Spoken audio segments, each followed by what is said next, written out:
Terpujilah nama Tuhan.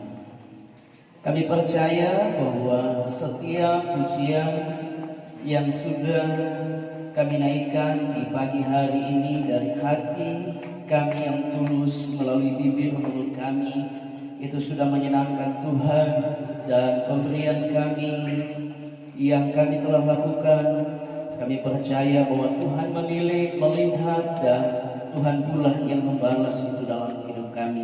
Saatnya bagi kami Tuhan untuk mendengarkan kebenaran firman Tuhan, baik kami yang ada di tempat ini maupun saudara-saudara kami yang dari rumah mengikuti ibadah ini. Tuhan, biar sama-sama kami diberkati melalui kebenaran firman-Mu.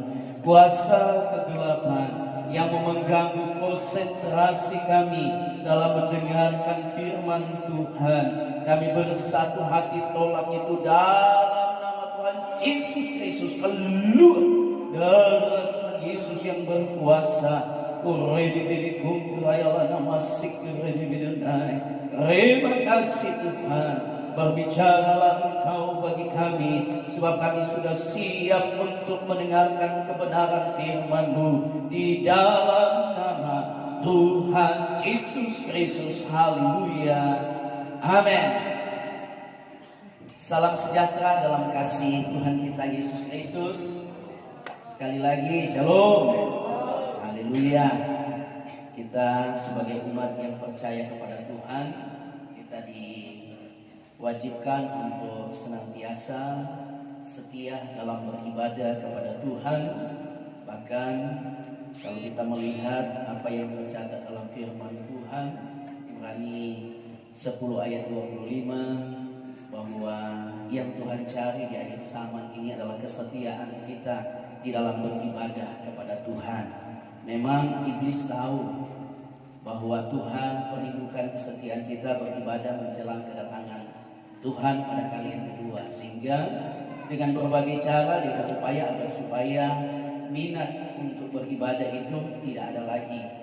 Tetapi kita sebagai orang yang percaya kepada Tuhan yang ada hari ini, kita bersyukur kita tidak terbawa dengan tipu muslihat daripada kuasa kegelapan, tetapi kita senantiasa mau setia dalam beribadah kepada Tuhan. Mari tidak berlambatan, kita akan membaca satu bagian kebenaran firman Tuhan di dalam Amsal pasal 24 ayat yang ke-6. Amsal pasal 24 ayat yang ke-6. Kalau sudah dapat, sejemput kita berdiri, kita akan baca bersama-sama ayat ini.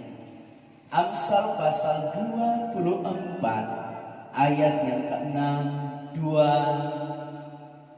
3. Karena hanya dengan perencanaan engkau dapat berperang, dan kemenangan tergantung pada penasihat yang banyak. Puji Tuhan, Tuhan memberkati kita sekalian yang sudah membacakan firman Tuhan ini. Lewat firman Tuhan ini saya memberikan tema atau judul kemenangan.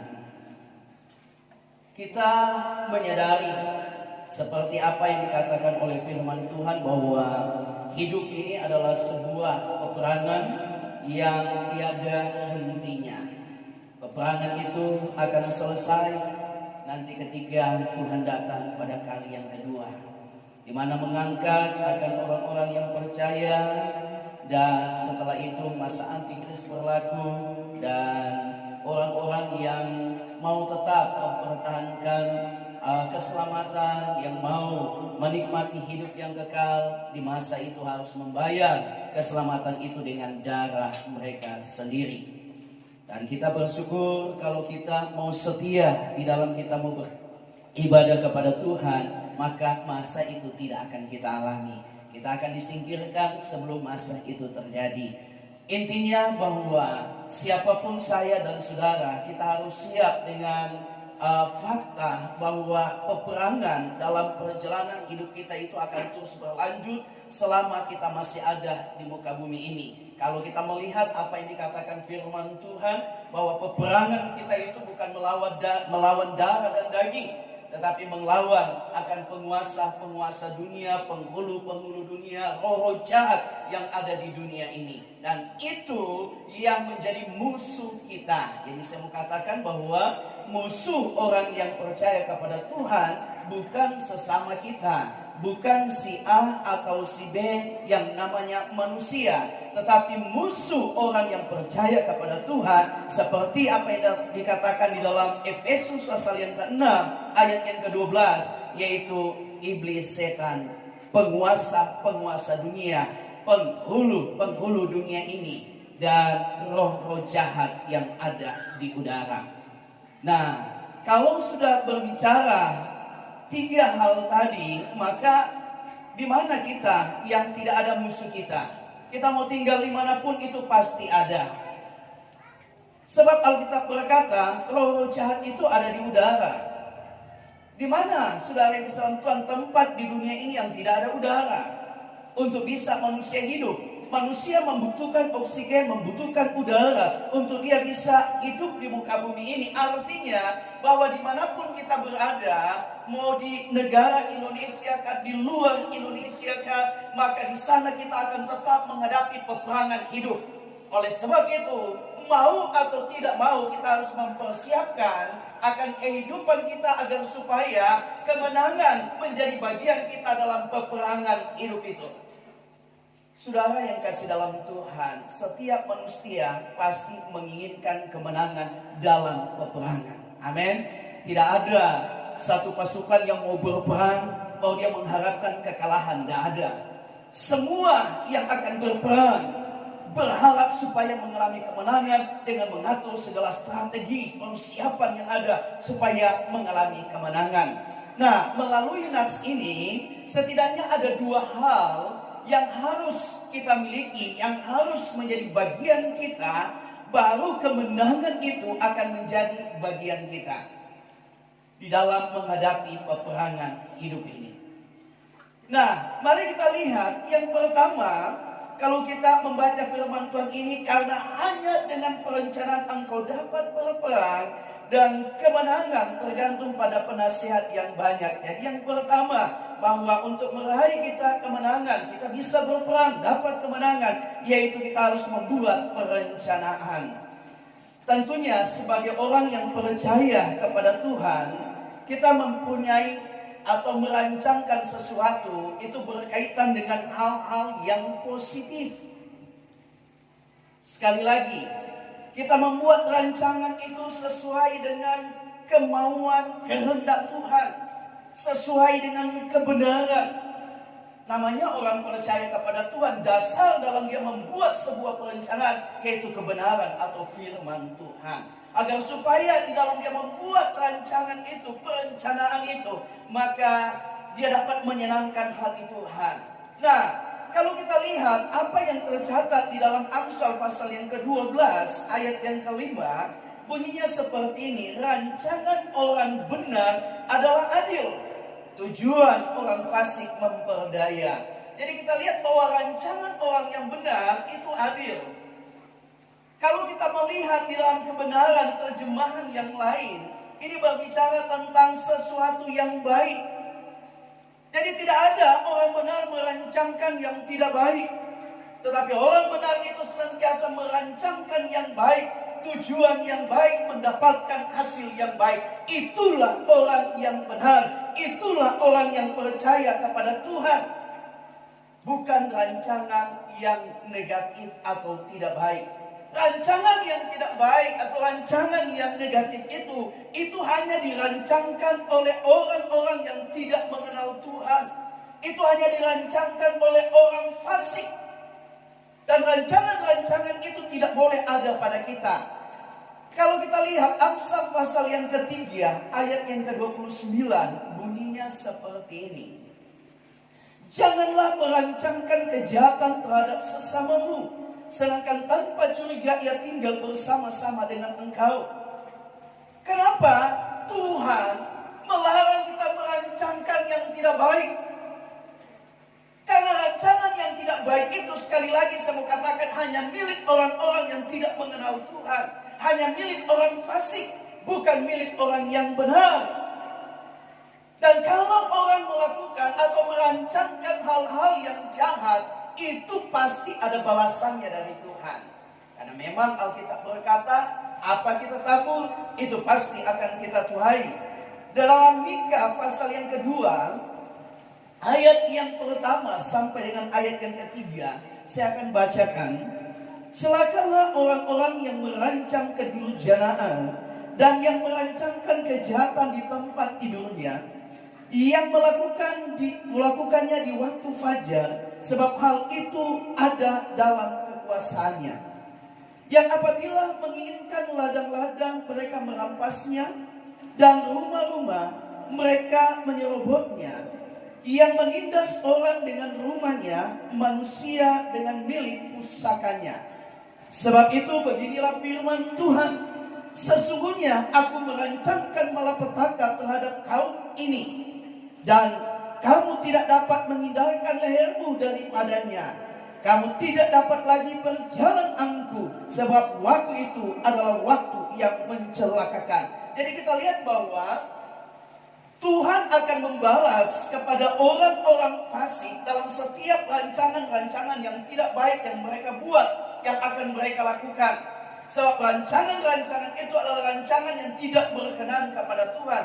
Makanya saya katakan tadi bahwa kita sebagai orang yang percaya tidak boleh merancangkan yang tidak baik, karena hal itu bertentangan dengan Tuhan.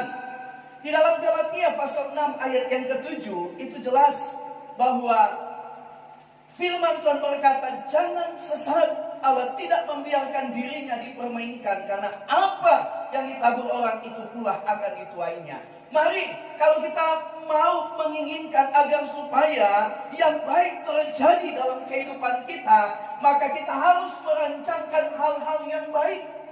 Jangan merancangkan hal-hal yang tidak baik, karena itu akan berbalik.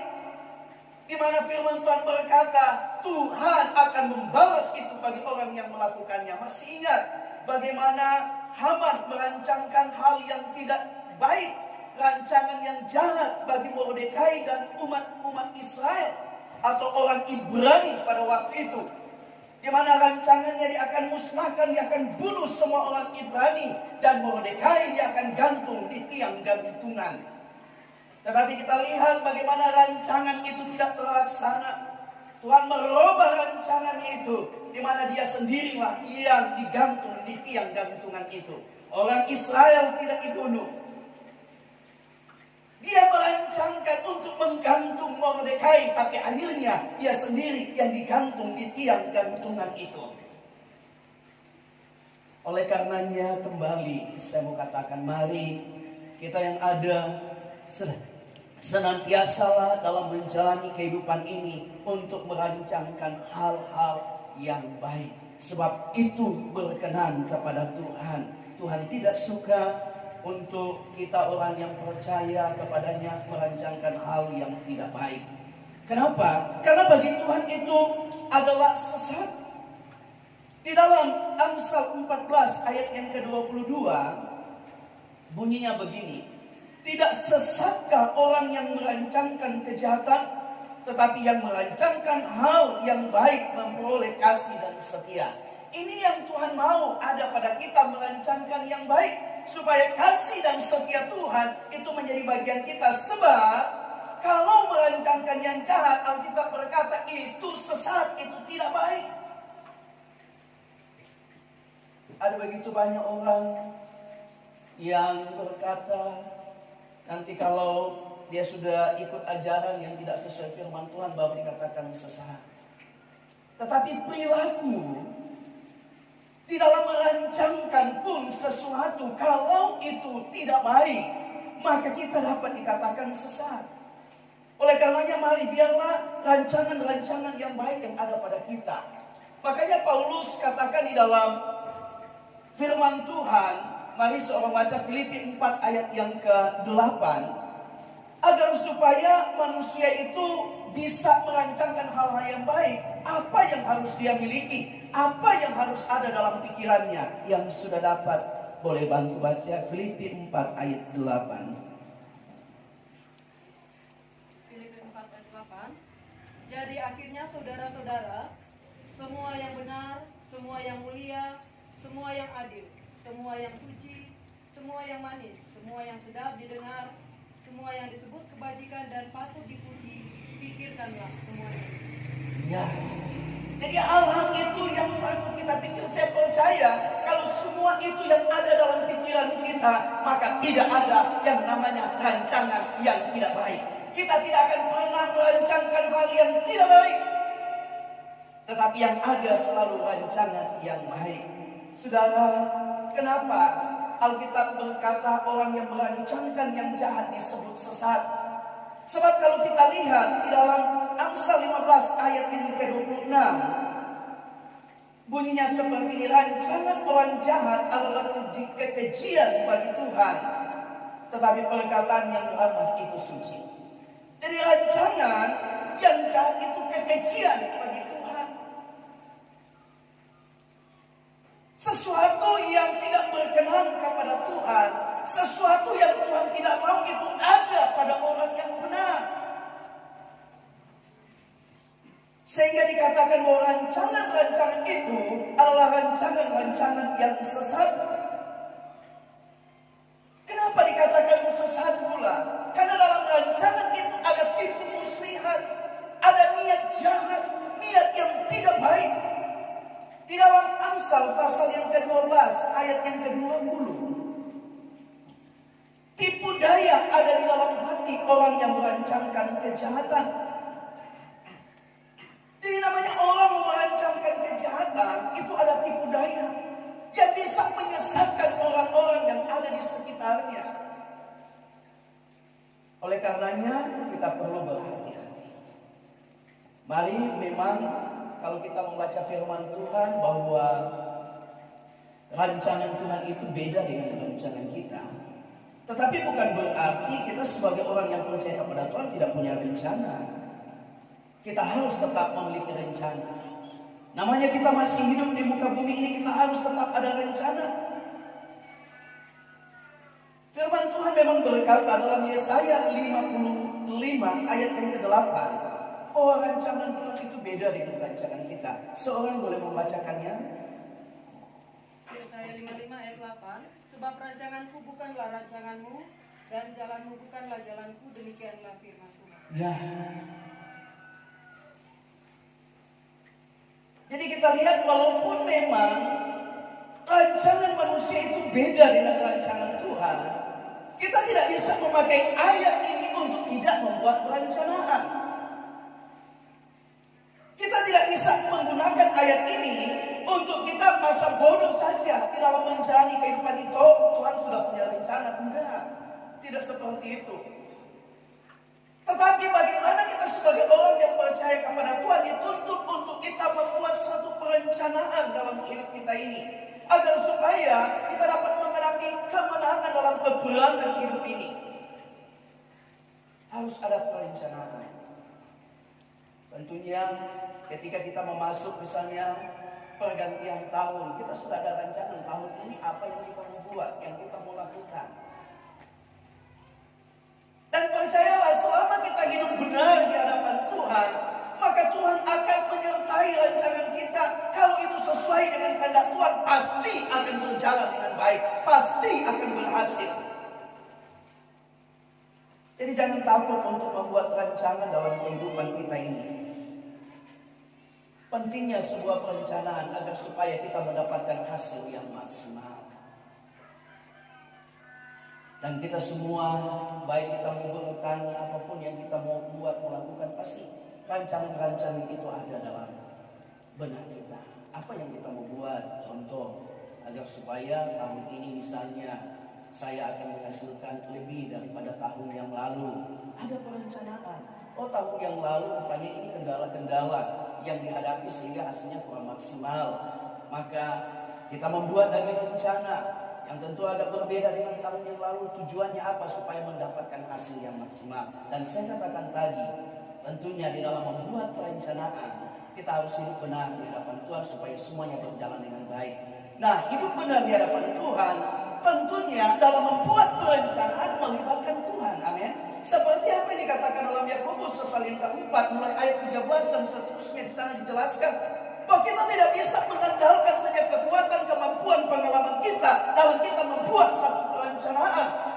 kita harus melibatkan Tuhan dalam setiap perencanaan kita. Coba lihat bagaimana tokoh-tokoh Alkitab ketika membuat satu perencanaan. Mereka datang tanya kepada Tuhan dulu. Mereka libatkan Tuhan. Bisa tidak Tuhan? Boleh tidak Tuhan? Dengan rancangan ini. Dan ketika mereka melibatkan Tuhan, kita lihat. Ketika Tuhan izinkan, maka mereka selalu mengalami kemenangan. Demikian pula kita. Pengalaman itu penting. Pengetahuan itu penting. Tetapi itu tidak cukup untuk kita meraih kemenangan. Kita butuh Tuhan. Sebab kita manusia terbatas adanya, tapi Tuhan tidak terbatas. Amin. Sehingga kita membutuhkan Tuhan dalam setiap perencanaan kehidupan kita, agar kemenangan dalam peperangan menjadi bagian kita. Selanjutnya, seperti yang saya katakan tadi, bahwa rancangan kita memang beda dengan rancangan Tuhan. Maksudnya seperti ini, kita pun dalam membuat perencanaan harus siap dengan keputusan Tuhan. Kenapa? Supaya kita tidak kecewa. Kalau kita tidak siap dengan rancangan Tuhan dalam kehidupan kita, maunya rancangan kita saja yang jadi. Suatu saat rancangan kita tidak terjadi, maka kita pasti kecewa. Tuhan lebih tahu yang terbaik bagi kita. Amin. Kita mungkin sudah merancangkan, ini yang terbaik dalam hidup saya. Tetapi Tuhan lebih tahu yang lebih terbaik dalam kehidupan kita. Tuhan lebih tahu lebih yang terbaik bagi saya dan saudara. Sehingga ketika Tuhan putar rancangan kita, maka kita harus siap mengikuti rancangannya Tuhan, supaya kita tidak kecewa. Ada begitu banyak orang yang kecewa, sudah merancangkan ini dan itu, tetapi kenyataannya itu tidak tercapai, dan mereka kecewa. Kenapa kecewa? Karena mereka tidak menyadari bahwa sebagai orang yang percaya itu harus yakin bahwa Tuhan lebih tahu apa yang terbaik bagi kita. Tuhan lebih tahu mana yang harus kita lakukan, mana yang harus kita perbuat, mana yang harus menjadi bagian kita. Tuhan lebih tahu. Seperti saya pernah katakan, saya dulunya selalu begini. Kenapa? Saya suaranya kok fals, beda dengan teman saya. Kalau teman saya suaranya bagus. Dan saudara yang kasih dalam Tuhan, saya pernah katakan, setelah saya merenung-renungkan, Tuhan lebih tahu memang hati saya. Tuhan lebih tahu yang terbaik buat saya. Ada kemungkinan yang tidak ada dalam pikiran saya, yang walaupun saya berkata, kalau itu Tuhan kasih ke saya akan gunakan itu untuk memuliakan Tuhan. Sama kan seperti Petrus. Walaupun mereka semua meninggalkan engkau, sekali-kali aku tidak akan meninggalkan engkau. Tetapi siapa yang akan tahu kalau itu ada, itu menjadi milik saya akan jadi orang yang sombong. Tidak ada yang tahu. Tidak ada yang bisa kasih jaminan. Yang tahu itu hanya Tuhan. Jadi apa yang Tuhan buat, yang Tuhan kerjakan dalam kehidupan kita yang merupakan rancangan Tuhan, itu yang terbaik bagi kita. Sehingga saya katakan kita boleh punya rancangan, tetapi sekali lagi keputusan Tuhan yang harus terlaksana. Siaplah dengan keputusan Tuhan. Anak-anak sekolah yang pertama tentunya punya rencana. Saya mau masuk di sini, mau begini. Itu kan rencana kita. Tetapi kalau kita tidak lulus di satu universitas, di satu SMA atau SMP atau SD, maka kita pun jangan kecewa. Berarti Tuhan punya rencana yang lain. Amin. Tuhan punya rencana yang lain.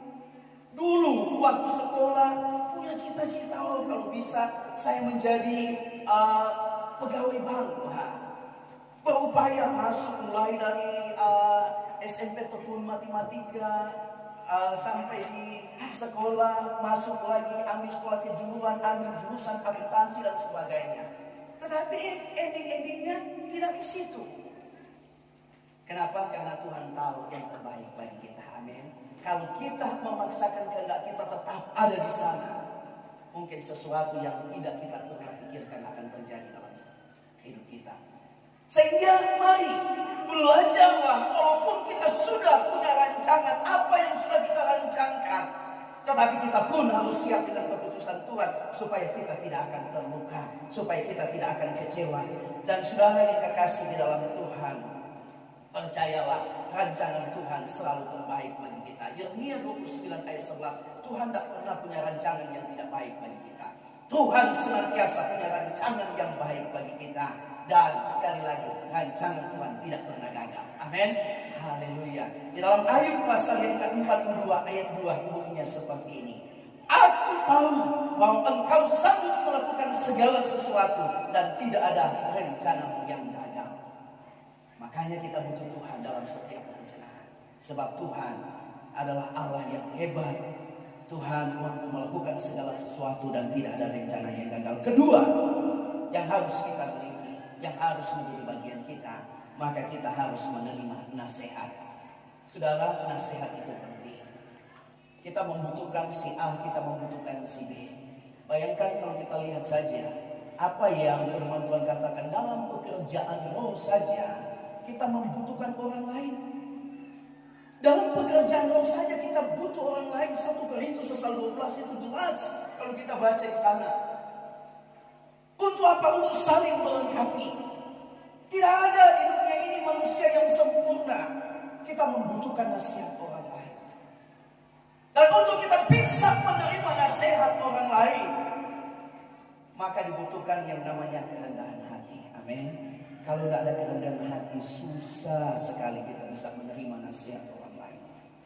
Apalagi kalau yang menasihati kita bisa lebih muda dari kita, lebih junior dari kita, kita yang senior dan sebagainya. Terkadang kalau orang yang sombong susah menerima hal itu. Tetapi saya mau katakan bahwa tidak selamanya kita yang lebih dulu, kita lebih tahu semuanya. Tetapi terkadang yang masih baru pun dia bisa tahu juga. Jadi kita membutuhkan nasihat. Sama seperti saya kasih gambaran anak-anak sekarang, kita duluan lahir. Tapi kalau berbicara tentang kemajuan teknologi, wah mereka lebih pintar lagi. Ya tentunya kita juga membutuhkan masukan-masukan dari mereka. Dan ada banyak hal lagi dalam segala bidang, ada begitu banyak hal di mana kita membutuhkan nasihat. Saya katakan tadi dalam pekerjaan roh saja kita tidak bisa sendiri.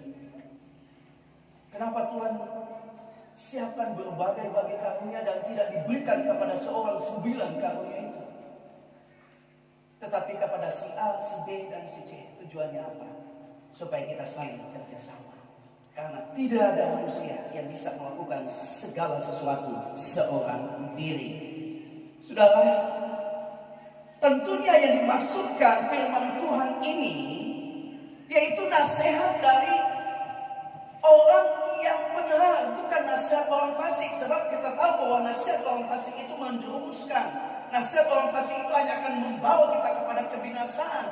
Nasihat yang dimaksud sini adalah nasihat orang benar. Sebab kalau orang benar tidak akan pernah menasihatkan hal-hal yang akan menjerumuskan seseorang.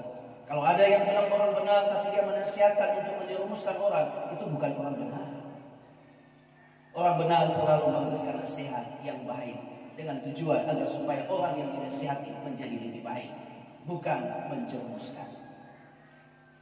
Di dalam Mazmur pasal yang pertama, ayat yang pertama bilang begini. Berbahagialah orang yang tidak berjalan menurut nasihat orang fasik. Jadi intinya bahwa keberhasilan yang dimaksud atau kemenangan yang akan yang disiapkan bagi kita, yang akan menjadi bagian kita, itu bukan dari nasihat orang fasik, tapi nasihat orang benar. Karena Alkitab berkata bahwa yang berbahagia adalah mereka yang tidak berjalan menurut nasihat orang fasik. Dan tadi saya katakan nasihat orang fasik itu hanya akan menjerumuskan kita. Kalau kita membaca firman Tuhan, coba kita lihat, kita buka nasihat orang fasik. Di sana akan muncul semua hal-hal yang tidak benar, yang tidak akan mendatangkan kebaikan bagi kita, tetapi justru akan mendatangkan kerugian bagi kita. Oleh karenanya, mari nasihat orang fasik jangan didengar, tetapi nasihat orang benar kita perlu mendengarkannya. Dalam Amsal pasal yang ke-21 ayat yang ke-10, bahwa orang fasik itu hatinya dipenuhi oleh kejahatan. kesehatan. Makanya kenapa firman Tuhan katakan yang berbahagia yang tidak berjalan menurut nasihat orang fasik. Karena memang dari hati orang fasik itu penuh dengan kejahatan. Nah, ayat di 6 ini, Amsal 24 ayat 6 ini juga menganjurkan kita untuk hidup dalam komunitas yang benar. Kalau berbicara nasihat orang benar, maka kita harus hidup juga dalam komunitas yang benar. Jangan kita hidup dalam komunitas yang tidak benar. Generasi muda, mari kita boleh punya komunitas, tetapi mari kita memilah-milah komunitas mana yang akan membawa kita lebih dekat dengan Tuhan. Jangan biarkan kita berada dalam komunitas yang hanya akan menyeret kita jauh dari Tuhan. Oleh karenanya hiduplah dalam takut akan Tuhan, supaya kita bisa memiliki hikmat untuk membedakan, wah ini komunitas ini kayaknya hanya membawa saya lebih jauh dari Tuhan. Wah kayaknya ini komunitas ini baik, memberi motivasi buat saya, memberi dorongan buat saya untuk semakin semangat. Wah komunitas ini baik, ada hal-hal yang luar biasa yang saya lihat ini membawa saya lebih maju lagi di dalam Tuhan. Maka kita harus melihat komunitas mana. Jangan sembarang saja, karena kalau kita melihat, saudara yang sanggup, jangan jauh-jauh. Di daerah kita ini banyak komunitas-komunitas yang ada. Mari pilihlah komunitas yang akan membawa kita lebih dekat dengan Tuhan. Di mana orang-orang di dalam memberikan nasihat yang baik bagi kita. Kalau orang-orang di dalam selalu berkata, jangan dengar mamamu itu, jangan dengar papamu itu komunitas yang tidak baik. Tinggalkan komunitas seperti itu. Kalau ada komunitas yang menghalang-halangi kita beribadah, itu komunitas yang tidak baik, hanya mau menjauhkan kita dari Tuhan. Tinggalkan komunitas itu. Kalau ada komunitas yang menghalang kita untuk bekerja, buat apa kerja, santai saja, tinggalkan itu komunitas seperti itu. Mari saudara yang kasih dalam Tuhan, milikilah komunitas yang baik. Dan saya percaya gereja adalah salah satu tempat di mana kita memiliki orang-orang yang bisa mensupport kita, orang-orang yang bisa menolong kita, membantu kita, dan orang-orang yang bisa membawa kita lebih dekat dengan Tuhan.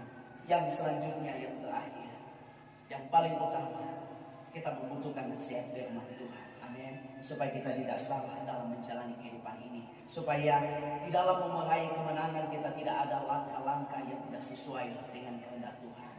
Agar supaya langkah-langkah yang kita buat di dalam meraih kemenangan semuanya sesuai dengan kebenaran. Nasihat firman Tuhan sangat bermanfaat bagi kita, membawa kehidupan kita lebih baik. 2 Timotius 3 ayat yang ke-16. Kesimpulan daripada firman Tuhan, kita mau meraih kemenangan, kita membutuhkan perencanaan. Kita mau meraih kemenangan, kita membutuhkan nasihat. Kita butuh orang-orang di sekitar kita, saudara. Dan ingat, untuk kita bisa menerima nasihat, milikilah kerendahan hati. Sebab hanya orang yang rendah hati yang dapat menerima